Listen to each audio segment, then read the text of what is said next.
Hello and welcome back. Is that working? There it is. Mark of Professional, that. Mark of Professional.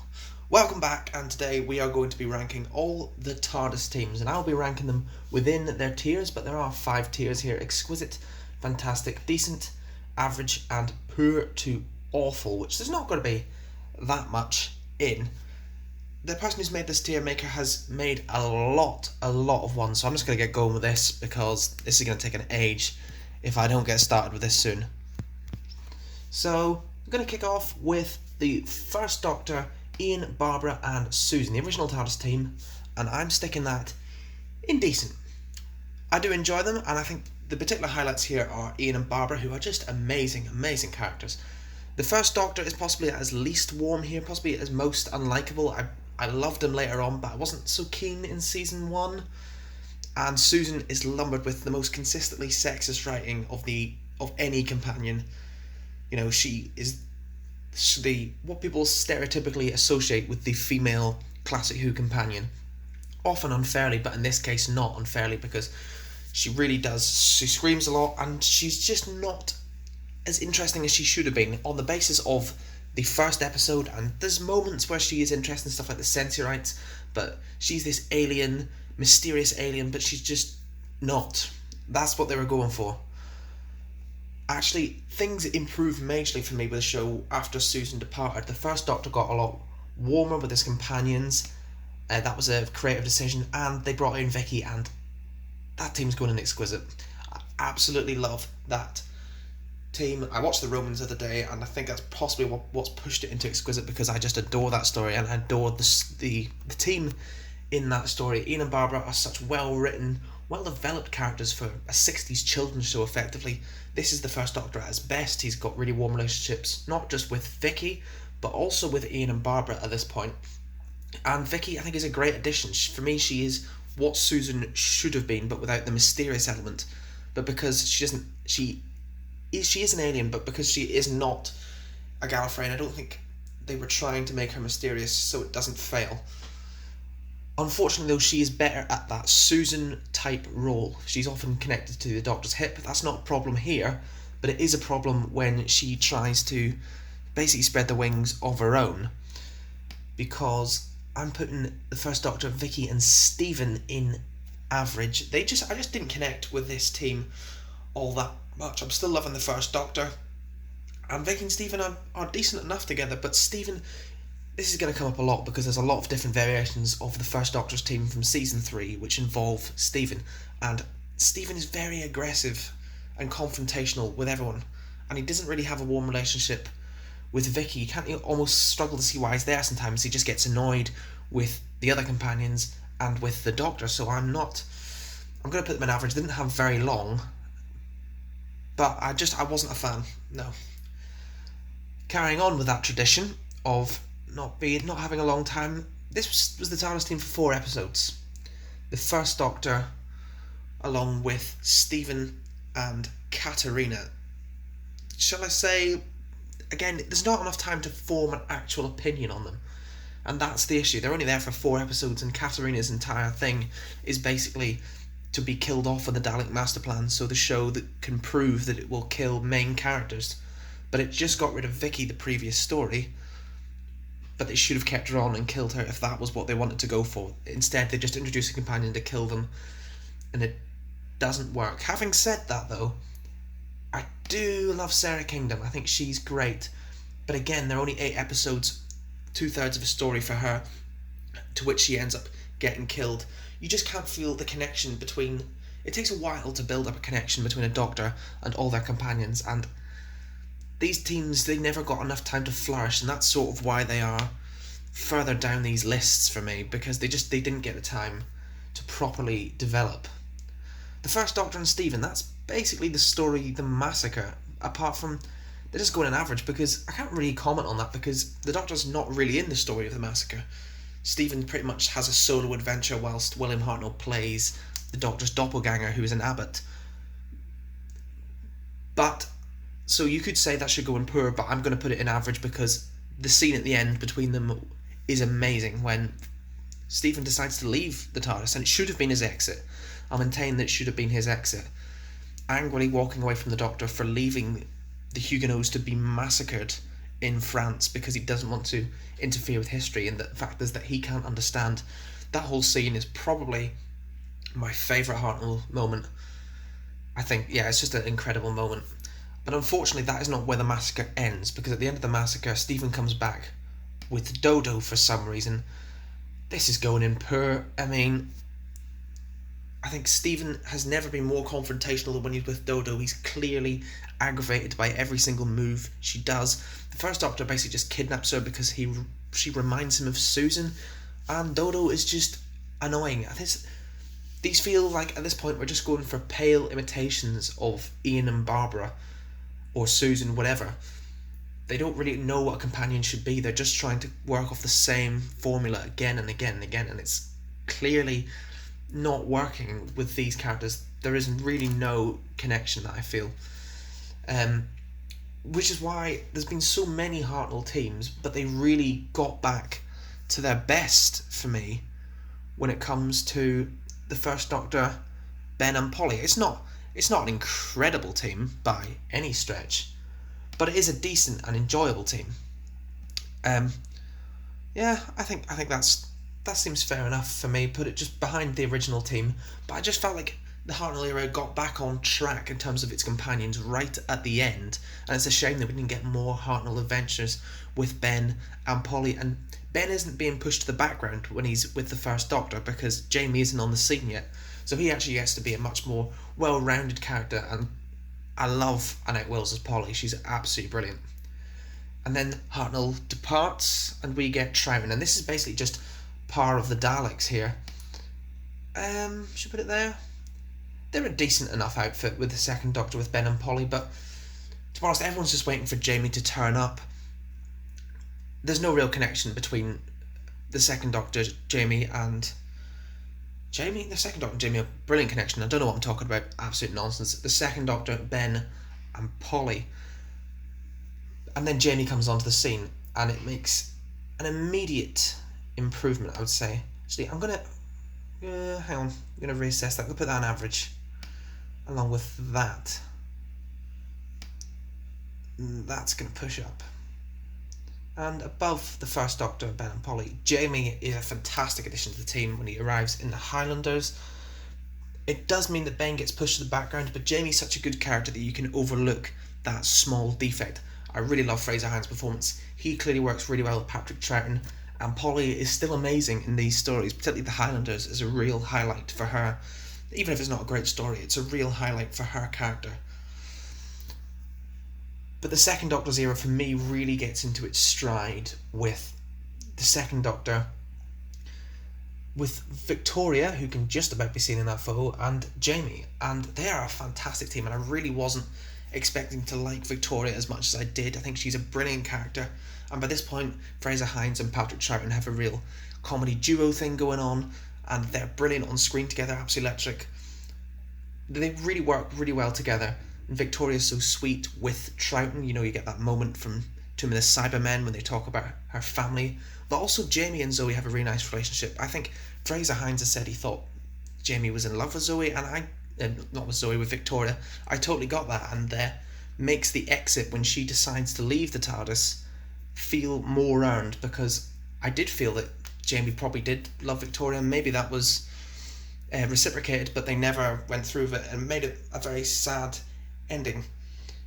You know, she isn't a perfect companion, but I do think that her reluctant companion status was what made her such an intriguing companion. However, that's going exquisite. Second Doctor, Jamie and Zoe. This was the first TARDIS team that really felt like a TARDIS team full of, I wouldn't go as far as to say equals, but it felt like a TARDIS team full of equals, because they all had their specific roles. Second Doctor was the manipulator. Zoe was probably cleverer than the Second Doctor in a lot of aspects, and Jamie was, you know, the strong guy always getting the action stuff to do. So they all had their roles, they all felt like equals, and they bounce off each other incredibly well. They're a very well-rounded TARDIS team. They're just an absolute blast to watch on screen. I have no qualms about putting them in that exquisite tier there. They are a joy to watch. So, Third Doctor and Liz, could that push into fantastic? I'm going to put in decent. I'm not counting Nicholas Courtney, or else I might have to push it into fantastic. But the Third Doctor and Liz, I was talking about a team full of equals. That was actually what was deemed to be the problem with Liz, but that's actually what makes her such an intriguing companion to watch, because she basically is... She's not an intellectual equal to the Doctor, she is miles behind him, but she's one of the most scientifically minded companions that we've ever had. She is first and foremost not a companion, but the Doctor's assistant, his scientific assistant. And whether that means she just has to pass him stuff or actually contributes, I understand why that means that the audience doesn't have a surrogate who they can relate to. But I think she's just a great companion. It's a shame we only got 4 stories, and basically that's the reason why she doesn't quite make the fantastic tier, because I think there's definitely all that there. I watched Spirit from Space the other week. I just think she's a brilliant companion. But for me, 3's definitive companion will always be, and that's pushing up to first at the moment, Jo Grant. I love John Pertwee and Katie Manning's chemistry is incredible. They work so well together, and they grow so much as characters on screen. From what we see them in Terror of Autons all the way to the emotional ending to the Green Death, which is still one of the best companion exits that there is. I also, from this whole era, you could call the TARDIS team and include that Nicholas Courtney, John Levine, Richard Franklin, Roger Delgado. I have such a soft spot for this entire era, and I love their... John Pertwee and Katie Manning, they're incredible on screen together. I've got no more to say about that other than they're really going to take some beating on this list, because they are among my favourites. Sarah Jane and the Third Doctor. Where are we going to put you? The decent column, but the question is where? Above the original TARDIS team? Just behind, I think. Just behind. Sarah Jane is obviously one of the most classic companions. She's a phenomenal, iconic companion. But for me, she's more like that with Tom Baker. I never felt as much of a connection with her and John Pertwee together. Maybe I was just hung up on Katie Manning's departure when I watched this, but I just feel like she doesn't really feel like she fits that much into the John Pertwee era. She's much more Tom Baker's companion when I think of Sarah Jane. I think she is a brilliant companion, but it's not necessarily brilliant against her Doctor in this particular season. I mean, she's still good and still enjoyable, particularly in The Time Warrior and in Planet of the Spiders, but I just didn't feel as much of a connection as I did between John Pertwee and Jo Grant, and then with Tom Baker and Elizabeth Sladen. So that moves us in to... We're going fantastic for this? Yeah, I think so. We'll chuck that in there. Fourth Doctor, Sarah Jane, and Harry Sullivan. Absolute joy to watch on screen, these 3. Season 12 is a very good season, which I also put in the second tier when I ranked the seasons. You just can't go wrong with early Tom Baker era stuff. Tom Baker and Elizabeth Sladen are the highlights here. I do feel bad for Harry. They didn't know if their Doctor was going to be old, so they wrote in a new companion who could do the action stuff, but when they cast a younger Doctor in Tom Baker, he sort of gets pushed to the side, and that's probably the only reason that's keeping this out of the exquisite column, because I do enjoy Harry, but he is definitely the third fiddle, third wheel, whatever you want to call it, because this is an incredible TARDIS team. But he is slightly being dragged along, which is why the Fourth Doctor and Sarah Jane, whilst not my favourite Fourth Doctor pairing, they're 100% going in the exquisite column. I love watching these two together. They have the best. Seasons 13 and 14 are 2 of the best of the whole show. The stories that they're in together, they just are 2 people who you could tell enjoyed each other's company so much. They loved working with each other, and that absolutely rubs off, and sometimes that chemistry off screen just moves on screen, and that'll be another thing for another of Tom Baker's companions later on in this video. Sladen is absolutely brilliant. There's a reason that she is probably the most iconic Doctor Who girl, and the reason is her time with Tom Baker over anything that she did with John Pertwee, I think. I feel like I have to clarify that, because that looks like Sarah Jane's quite far down there. The Fourth Doctor and Lula.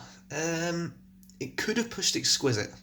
On the basis of season 14, I would have put it there. The Graham Williams era, he starts to talk down to Leela a bit more, and I am not over her exit in the Invasion of Time. It is nonsense. It's such a crap ending for one of the best companions that we've ever had. You know, if we were doing companions, Leela would be top tier, but towards the end of the Graham Williams era, the Doctor just sort of talks down to her. You know, there's the intellectual equal companions to come with Romana, but it's sort of like this barbarian that he's trying to civilise, and I don't like that feel. So even though they're great on screen together, I'm going to just drag it out of the exquisite column just for that particular slight nitpick aspect. Fourth Doctor and Romana. I think we'll chuck it. The original Romana, played by Mary Tam. There's just not enough of these two for me to push it quite into the exquisite, but they are amazing on screen. She is the most overtly feminist companion in my book. Not in what she does. She doesn't go on about women's lib or anything that they gave to Sarah Jane earlier on. She's the most overtly feminist companion in what she actually gets to do. She's not just the Doctor's equal. I think she's actually his intellectual superior. I love in The Pirate Planet when she's charming everyone and handing out jelly babies and he's just annoyed because she's doing everything better than he does it. They just work so well together, and she's got this really dry sense of humour, very quick-witted, which is the perfect way to balance off a companion against Tom Baker, is to give him loads of witty dialogue, because that's what Tom Baker was famous for. And that's what creates the best TARDIS team. Now, spoilers for the rest of the video, but nothing is going to beat the Fourth Doctor and Romana. Nothing. Romana II, played by Lalla Ward. They were married off-screen. The chemistry totally seeps in. I think they're incredible together, particularly City of Death, which that photo was from, which is probably my favourite story in the entire classic series. They're just incredible together. They bounce off each other so well.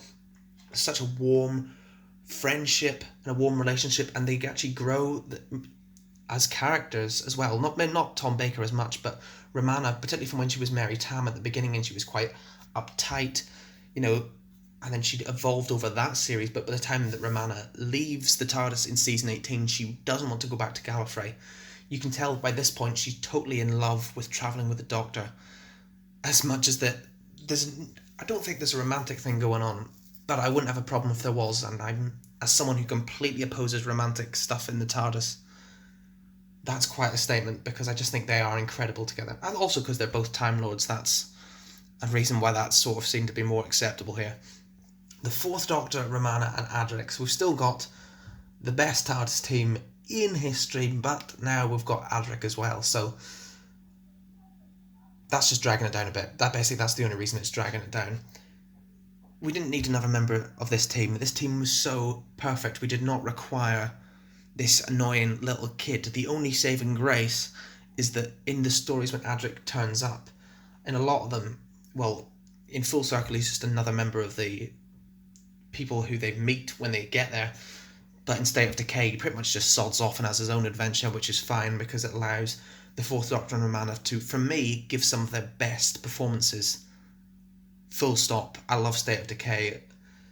I do feel a little bit underwhelmed by her exit as well, and I think that's because they had Adric waiting in the wings. If it sort of annoys me, well, actually, I'll talk about that in a minute. Fourth Doctor and Adric, you can probably extend this to the Fourth Doctor, Adric, and Nyssa and Tegan. It will forever annoy me that the Doctor Who, you know, just look at this list. You know, the Fourth Doctor, had Harry and Sarah Jane, and then Leela, and then two incredible iterations of Romana, ended up with a bunch of companions who he didn't have any connection to, and who are Peter Davison's TARDIS team. You know, and that's how he ended in Logopolis. It always annoys me that they used that last story to introduce two brand new companions. It hacks me off. And that's why that's going in poor, because it just feels like after all the incredible companions, Tom Baker died observed by no one particularly important to him, and that annoys me quite considerably. Fourth Doctor and Adric are actually alright. I like Fourth Doctor's interactions with Nyssa particularly, but I still have to put it in poor because the fact that he has to have that. I know they did try and get Leela back for his last story, and that would have been brilliant, but because that wasn't how it ended up playing out, I just have to put them there. Season 19 TARDIS team. Okay, where should we put you? above Stephen and Katerina, I think, but below Stephen and Vicky. So this is possibly case in point until series 11. This is the case in point of the prime example of there's too many TARDIS teams, too many characters in a TARDIS team, too many cooks spoil the broth, basically. Way too many characters knocking about here. Nyssa, who is, in my opinion, the best of all these characters, is the one that constantly gets shafted to the side. You know, in Kinder, she actually faints in the first episode and has to sit out the entire story. And, you know, in The Visitation, she gets sent back to the TARDIS. Whilst we have to deal with Tegan and Adric, who I don't like anywhere near as much. Tegan's alright, but Adric, yeah, less said about him the better. I do enjoy stories where it feels like they're having fun, like Black Orchid, but they never seem to particularly enjoy each other's company, which is a real problem. Particularly the Fifth Doctor doesn't seem to actually like any of them all that much. So it's a bit of a problem. You know, he leaves without saying goodbye, and then he's hacked off when Tegan comes back in the start of season 20, so I don't think he particularly liked any of them. And that whole vibe just doesn't really work for me. The Fifth Doctor and Nyssa, I said Nyssa was the best, so when Adric gets killed at the end of Earthshock, and then when we go into the beginning of season 20 without Tegan, that was a good time for the one story that it lasted. I really enjoyed that one story. Actually, I didn't enjoy that one story, it's Arc of Infinity, but I enjoyed the dynamic between the Doctor and companion. I do agree with Peter Davison, who said that Nyssa was the best suited companion. They should have just stuck with this, to be honest, because I think it works really well. It allows Nyssa to totally take control. She pulls a gun on some Time Lords, and then also into Snake Dance, where they do have Tegan back, but they don't have... But she's possessed for the whole story, so we don't actually know what's going on in regards to her character.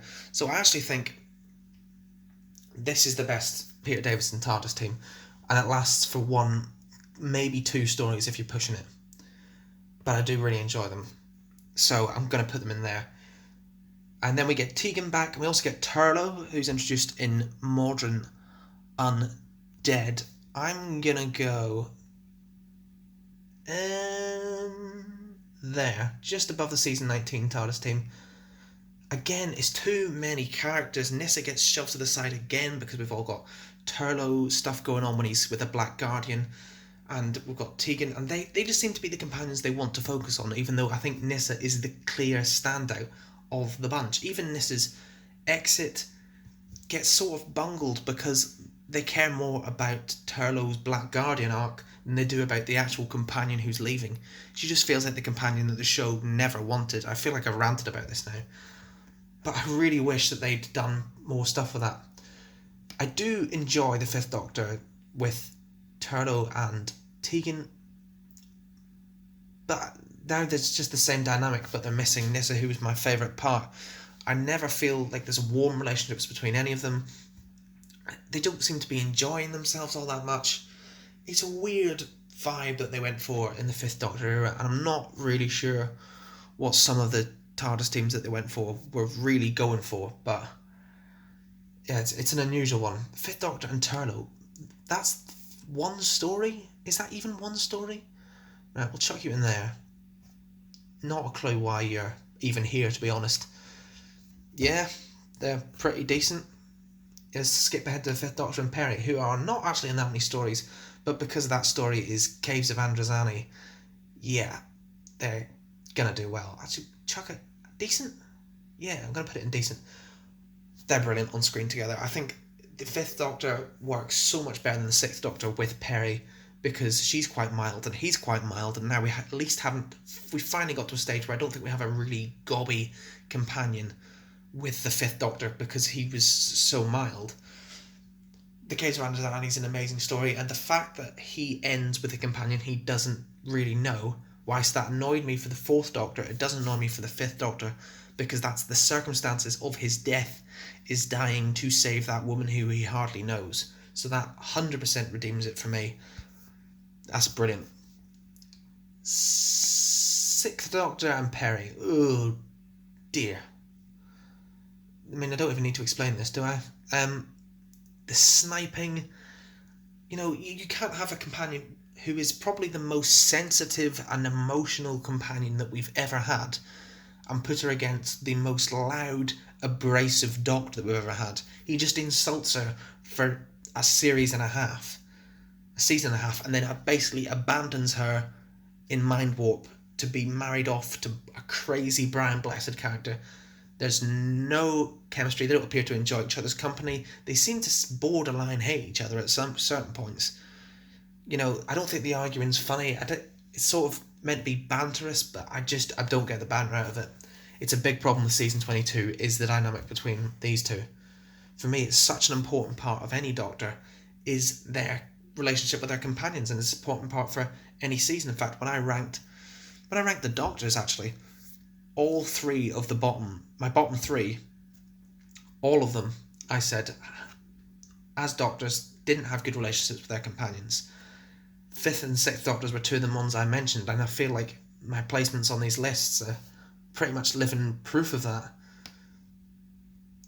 Mel and the 6th Doctor is better than Perry, I think. She only got 2 stories, but I actually liked Mel with the 6th Doctor. I mean, she wasn't great or anything, but I just think she works so much better because there's no more of the sniping and all that stuff. Yes, she turns him into a weird fitness fanatic, and her story makes no sense. Like, we're going to look into the Matrix and see the future, and in the future he's got this companion called Mel, and then at the end of Triumph of a Time Lord she just leaves with him. So when did they meet? No, it makes no sense. But she is enjoyable enough, and she mellows the 6th Doctor out a bit, which was needed, I think.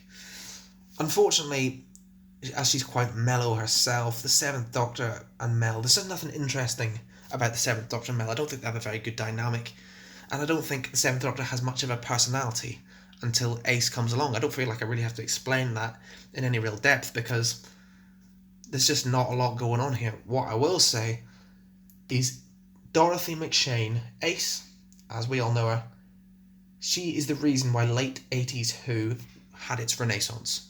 Because there have been years now, if you noticed the last 5-6 minutes of this video, I've just been kind of criticising. Been years since we'd had a really great Doctor companion dynamic, arguably since Lalla Ward left, since we had a really electric Doctor companion dynamic. They brought it back in spades. They are incredible. They both bring out the best and the worst of each other. She's a much more developed character, than most of the classic Who companions. She's arguably the proto-New Who companion. She's got all the backstory, and those implications of her sexuality. It's very subtle, that you don't quite pick up on it unless you know that it's actually there. I love how she carries explosives, and that sort of brings out that darker side of McCoy, and how McCoy basically just uses her as a chess piece throughout his time. I love how she calls him Professor. This is just such an amazing dynamic, and it reinvigorated me when I was watching Classic Who, and I went all the way through the JNT era to finally be like, yes, this is what I was going through some of that rubbish to get to. Season 25 and Season 26 are immense. I've done a seasons video, you can find that on my channel, and I praise them quite a bit. I love this dynamic. It's brilliant. Okay, I need to move on before I just keep yabbering on about that. 8th Doctor and Grace. I'm putting them in average. Grace gets a real hard time from the fandom, people saying that they don't like her, and the TV movie gets a hard time, which it probably, no, actually not, nothing probably about it, which it definitely deserves. But I do enjoy them together. I mean, I don't like some of the stuff at the beginning when she's like, don't talk to me about time travel, only children believe that crap, and how she basically remains unbelieving for such a long period of the story. I understand the narrative reasons why they did that. She is quite snipey, and that's the sort of, she's like a mouthy Perry Brown, basically. But I do think she's enjoyable enough, and the 8th Doctor's brilliant, and they do bounce off well together. I wish that hadn't been the kissing. I mean, everyone wishes that, but, I'm going to keep that. The 9th Doctor and Rose Tyler. The revival is here. Where do I go? Decent or fantastic is the question. I mean, as it's Eccleston, you'd have to say fantastic is the natural choice. Yeah, I'm gonna put it in fantastic. Just on the edge of fantastic there. They're brilliant together. They really are. I don't like Rose with Tennant. I'm going to get to that in a minute, and it's going to be incredibly negative, but I really like her with Eccleston. They work really well together, and she brought out the best of his character, I think. She definitely mellowed him, and that's the whole point of his character arc through that series. I don't like the implication that she made him better, but they become a better person by osmosis, basically, of just being around each other. And they have very good chemistry, and they bounce off each other really well. It's a near perfect dynamic, which is made perfect when you add Captain Jack into the mix. That's going in exquisite. That's brilliant. It's very edge of exquisite, just like the last one was on the very edge of fantastic. Man alive, they're so good. Jack bounces off Eccleston really well, which is weird because apparently they didn't actually get on very well, but I think they bounce off each other just absolutely fantastically. And he brings out the Eccleston brings out the best in Jack. I think Jack's best stuff is in series 1 because Eccleston doesn't really have the bouncy fun going on, but Jack does, and it's a perfect dynamic. But it was just unfortunate that it was so short lived.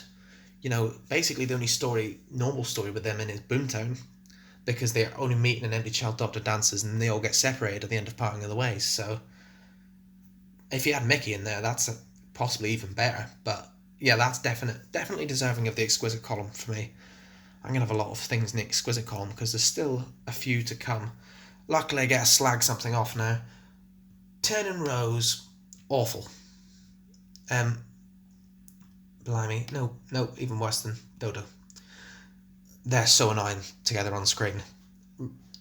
Rose loses so much of her complexity. The second that Tennant walks out of the Tardis and Crispus invasion, after she spent an entire episode moaning about how he's changed his face, quite understandably because her best friend has just turned into a completely different man.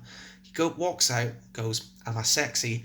winks, that's it. And she's like a giggling, flipping schoolgirl who's not bothered that her friend's changed face anymore. That's the moment where she loses so much complexity. She becomes annoying, whiny, jealous, borderline. I'm not even going to go there. And then, as a result of their relationship, it means that Tennant ends up treating both Mickey and Martha like crap throughout the rest of his run. It's toxic. It's honestly toxic. I really dislike 10th Doctor and Rose. Mickey makes this team bearable. I'm going to chuck that. Rose and Tennant are still annoying, but I like Mickey. But having Mickey there means that we get to see the level of just absolute disrespect from Tennant to Mickey and from Rose to Mickey, where they're just taken for granted. However, I do like that he rails against that. He rails against the Tin Dog, and in Rise of the Cyberman Age of Steel, he's finally just had enough, and it's like, no one values me around here. I'm gonna stick in this parallel world and do some good. So that's the redeeming factor, and that's really what pushes it out of the awful tier, because anything with the 10th Doctor and Rose, I'm immediately questioning. Okay, Martha. Could we push decent? Decent. We'll put it behind the original TARDIS team.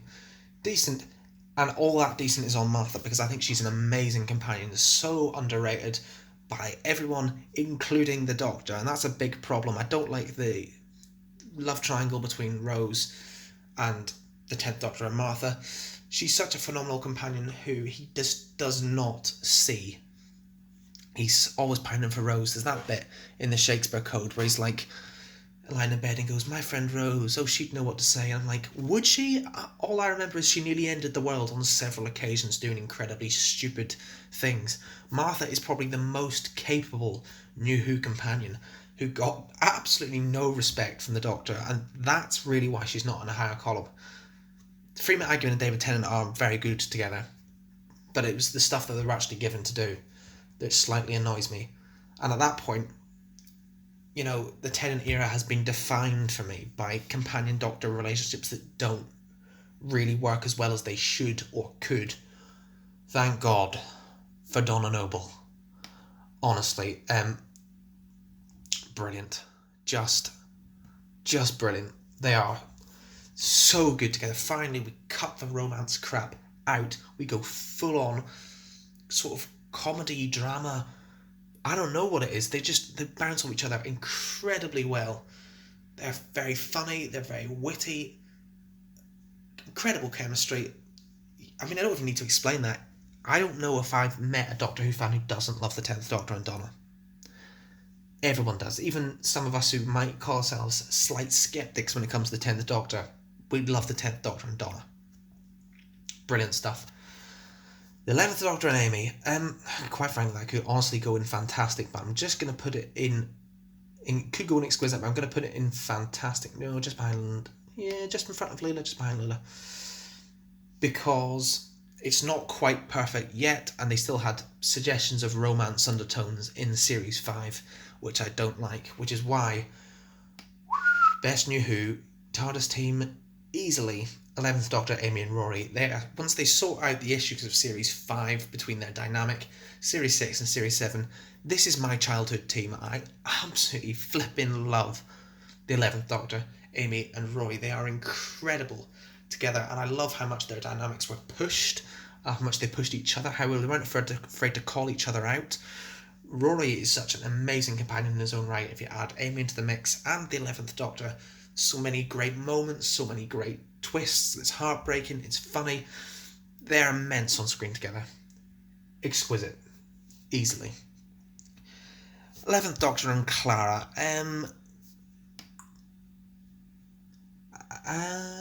Should we put it in decent? Above 5 and Perry. That seems fair enough. That seems fair in my book. The chemistry between Jenna Coleman and Matt Smith's decent, but I just never felt the same level of connection between the characters on screen as the actors. The actors were clearly brilliant together. I love how Jenna Coleman can actually keep up with the speed that Matt Smith speaks at, which is very difficult.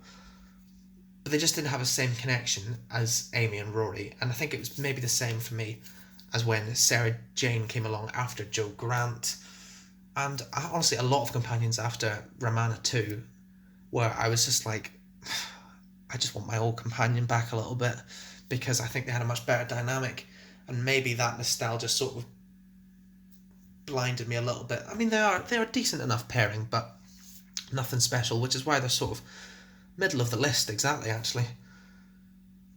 12 and Clara is when Clara totally comes into her own with Pierre Capaldi. They're brilliant. Do you know what? We'll put them... How many is in the exquisite column now? Is that 10?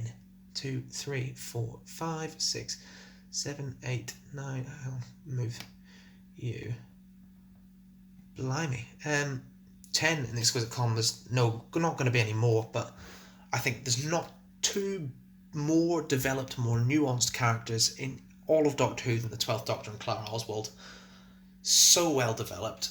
Their relationship is tested constantly. They push each other to new limits, and then that obviously all leads to what happens in Face the Raven.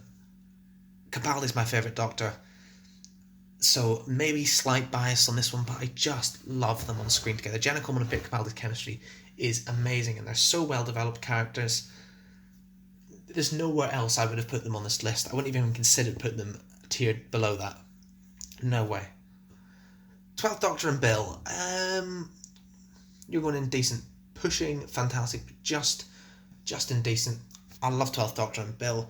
They're great. I think Bill brings out the best in the character of the 12th Doctor all the way through. She's a very enjoyable character to watch on screen, but that relationship is just improved enough to push the 12th Doctor, Bill and Nardole just above, because the banter between these three is my favourite thing ever. I love the 12th Doctor and Nardole particularly just giving each other banter all the time. And they're a great TARDIS team, and it really ends very emotionally for them in The Doctor Falls, and then with that hug in Twice Upon a Time as well. They're all electric on screen together, and it was a brilliant late dynamic from the Moffat era. Oh dear. I always have to do this. I have to go through an entire list chronologically and end up slacking off Whittaker. Not Whittaker herself, but the Whittaker era. There is no connection between any of these companions. None. Well, I love Graham. I love Bradley Walsh's performance as Graham. I've got to say that. But other than that, there's serious problems here. There's no connection between the Doctor and Yaz, no connection between the Doctor and Ryan, no between the Doctor and Graham. And actually, the one time that they had a chance to make a connection between the Doctor and Graham, they're like, nah, I'm a bit socially awkward, not going to do this chat now. Oh, it's just really annoying, really frustrating. They have potential, but quite frankly, they're almost out of time to have the potential now, because presumably Ryan is going to leave in Revolution of the Daleks, maybe even Graham as well. So is this always going to be the bottom of the list? Because there was never... They didn't give... The TARDIS team is way too overpacked. They don't know what to do with half the characters. They didn't know what to do with Yaz in Series 11, and they didn't know what to do with Ryan in Series 12. They clearly can't write that many companions, but yet they're persisting with it for some reason that I'm not 100% sure on. I hate being negative at the end. The Fourth Doctor and Amana, they're immense. That whole exquisite list. Look how many of these, between the top two tiers and also in the decent tier as well, there are so many amazing companion Doctor duos and that just make the era. I'm going to leave the link in the description down below, so feel free to do this list and to tell me what you feel. Thank you very much.